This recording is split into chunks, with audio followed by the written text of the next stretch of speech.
Hello fellow dudes and dudettes, and welcome to the shop. Today I got a treat especial for you.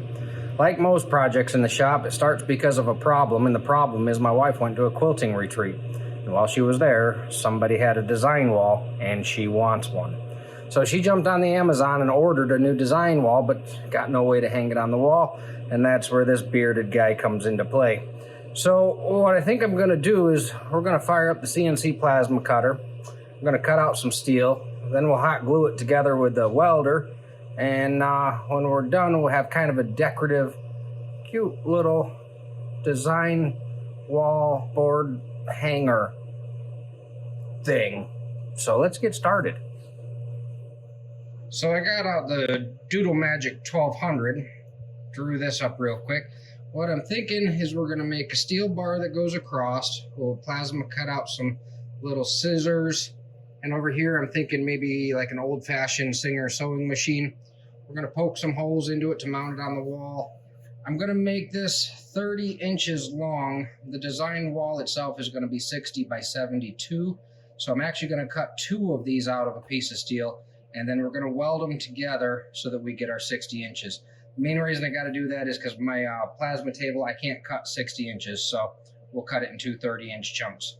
So let me get that drawn up on the computer, and we'll see you in a bit.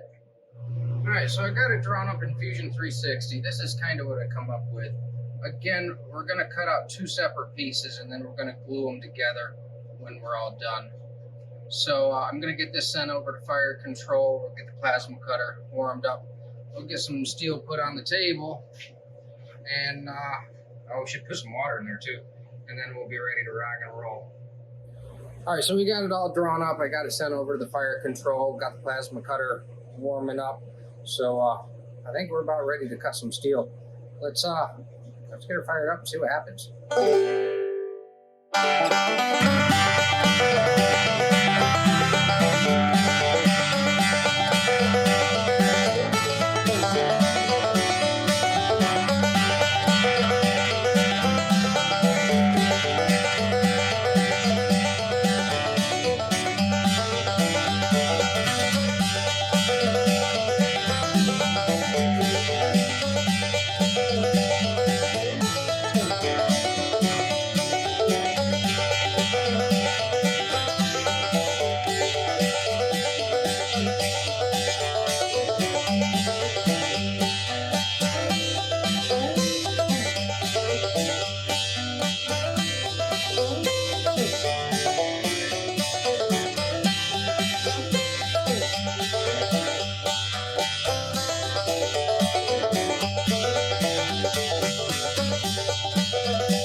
All right, so we got it off the plasma table. Here's what we ended up with. This is one of them. The cut actually cut really nice. A lot of the detail came in kind of a little better than I was expecting. On the back side of it, I do have some dross on here, and it's a little bit more than I'd like to have. It's more of a function of how this was drawn as opposed to the machine giving me an error. What it boils down to is the method that I use puts a bunch of nodes all over the place, all over this image instead of just a smooth line. So when the plasma cutter's cutting it, it goes node to node and it really slows down. And then when you get to a straight line, like right here where I just drew a line to cut, you'll notice there's almost no dross on that at all. So where I imported the pictures to use, those are horrible. Where I drew it, it came out pretty nice. There's some stuff that I could have done to lessen that, but to be honest, this is such a small project, it's a one-off, so I don't mind spending a little bit of time cleaning up the drawings.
So I got all the dross off of it. A needle scaler and an angle grinder work pretty good. Next thing we're going to do is just grab a flap disc. We're going to go over both sides of this with the flap disc just to get the mill scale and random schmoo off of it so that we're ready for paint. So let's do that next.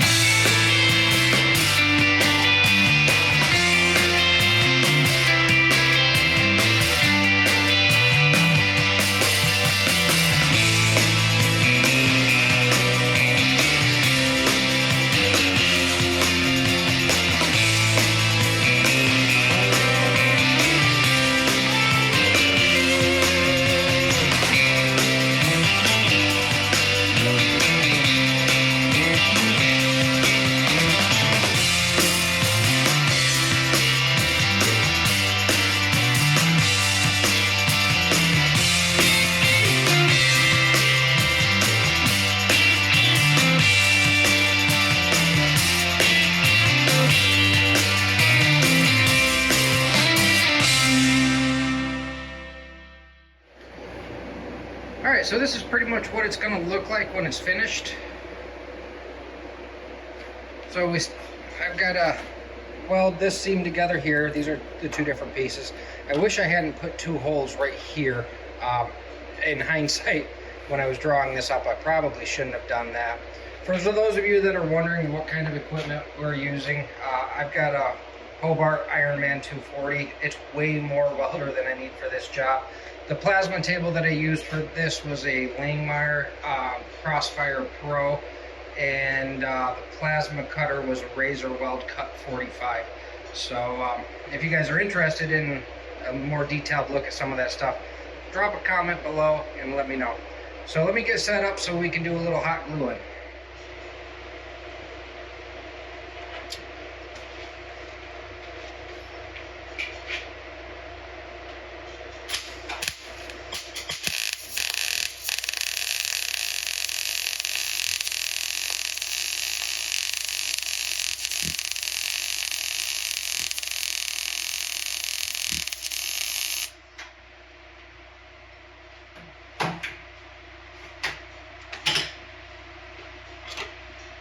The sheet's a little cold. I should have ran that a little hotter.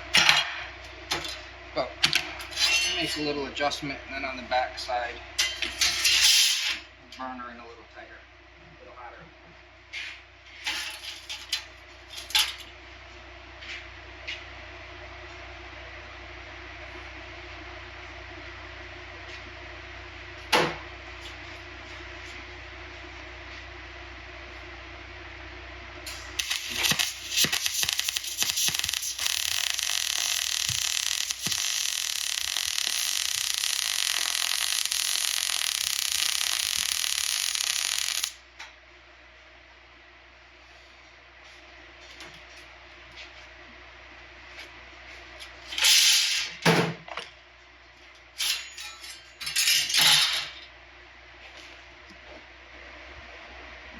Alright, so that first weld that I did was a little on the cold side.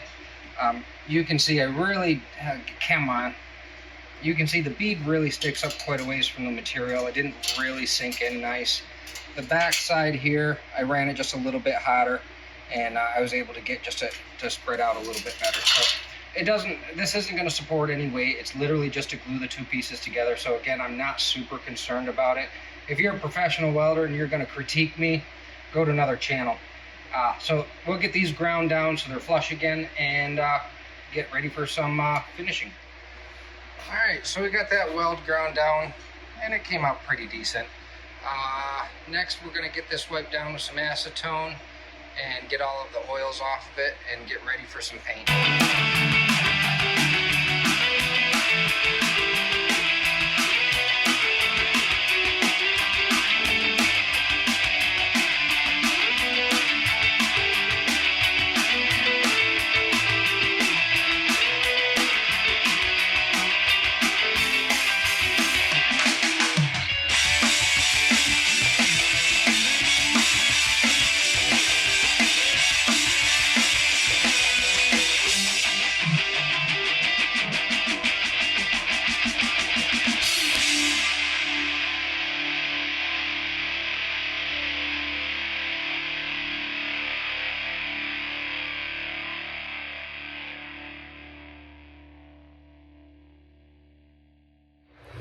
So what we're actually going to use to attach the design board to that metal bracket that's over, I painted it, it's drying right now.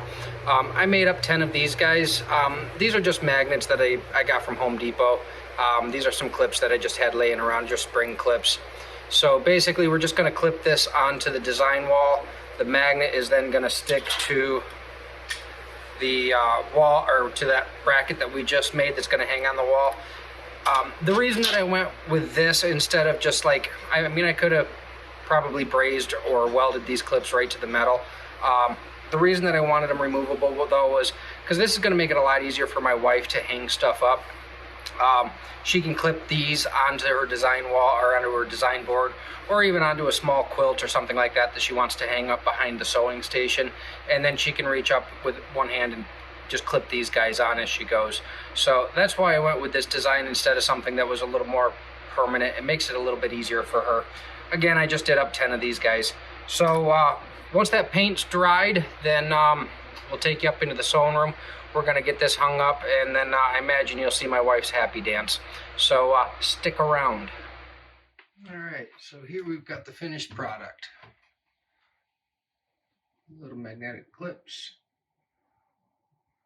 The design wall is hung. It's pretty wrinkly. Could probably use a little attention, but overall I think the project turned out pretty good. So I'm gonna give a shout for the wife to come up and see what she thinks. Hold on just a second. Oh my God. Oh, look at that. Oh my God. I love this. Wow. That really did a nice job. I love it. This is awesome. Your spare clips are hanging on your light. Oh, all right. Awesome. Oh, they're heavy too. They really magnetize. Nice. This is really nice. Okay, I'm gonna see how they're just magnetized on there. Yep. Oh, they're on. Okay, that one come off pretty good. Wow, this is amazing. I can't wait to demonstrate.